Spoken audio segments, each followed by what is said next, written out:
नमस्कार, मी Rajratna Jondhale. Top news मराठीमध्ये आपलं स्वागत. रायगड जिल्ह्यातील उरणमध्ये एक धक्कादायक घटना घडली असून एका नराधमानं विवाहित महिलेला खोट्या प्रेमाच्या जाळ्यात ओढून तिच्यासह तिच्या तरुणी मुलीलाही खोटी आश्वासनं देऊन त्यांच्यावर लैंगिक अत्याचार केल्याची धक्कादायक घटना घडली. हे धक्कादायक प्रकरण नेमकं काय आहे पाहूयात.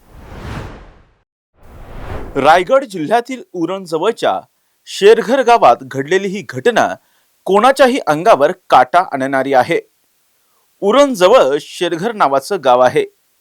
इथं एक विवाहित महिला राहत होती. या महिलेला एक तरुणी मुलगीही आहे. या विवाहित महिलेच्या आयुष्यात एक तरुण आला. दोघांचीही ओळख झाली. दोघेही एकमेकांच्या प्रेमात पडले. दोघेही इतके जवळ आले की ते एकमेकांना नवरा बायकोच समजू लागले. त्या दोघांनीही सर्व मर्यादा ओलांडल्या. विशेष म्हणजे विवाहित महिला तो लग्न करणार आहे म्हणून कसलाही विचारच करत नव्हती. दोघांमध्ये जवळपास 1 वर्ष शरीर संबंध प्रस्थापित झाले. त्या विवाहित महिलेनं त्याच्यावर अंधा विश्वास ठेवला. विश्वास संपादन केल्यानंतर या नराधम तरुणानं त्या विवाहित महिलेकडे हळूहळू पैशाची मागणी सुरू केली. तिनेही कसलाही विचार न करता तिनेही मागेल तेवढे पैसे त्या तरुणाला देत गेली. थोडे थोडे करत त्या महिलेने त्या तरुणाला 12,35,000 रुपये दिले आणि त्याच पैशातून त्या नराधम तरुणानं महागड्या वस्तू स्वतःसाठी खरेदी केल्या.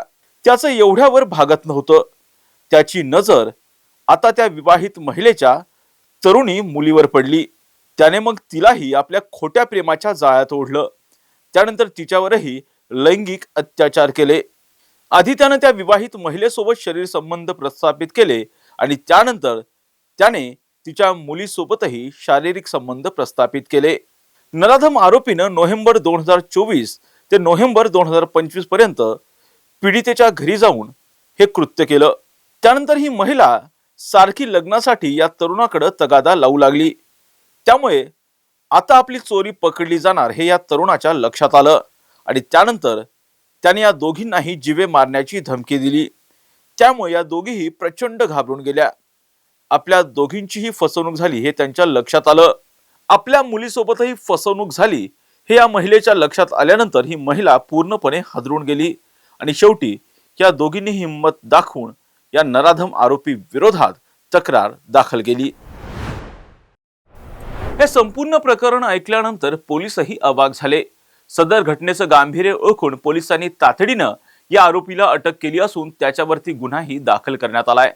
आरोपीची कसून चौकशी सुरू असून त्याच्या चौकशीतून कोणती धक्कादायक माहिती पुढे येते हे पाहणं आता महत्त्वाचं असणार आहे. अशाच महत्त्वपूर्ण बातम्यांसाठी पाहत राहा टॉप न्यूज मराठी. आपला महाराष्ट्र, आपली बातमी. आता जोकासू एसटीपी या अत्याधुनिक जॅपनीज तंत्रज्ञानाने सुसज्ज quick installation, energy efficient, noiseless blowers, low maintenance या आणि अशा वैशिष्ट्यांनी परिपूर्ण जोकासू एसटीपी तंत्रज्ञान प्रकल्प उभारणीपासून ते विक्री पश्चात समाधानकारक सेवा देणारी, भारताबरोबरच परदेशात देखील प्रकल्पांची यशस्वी उभारणी करणारी company Deccan water treatment private limited.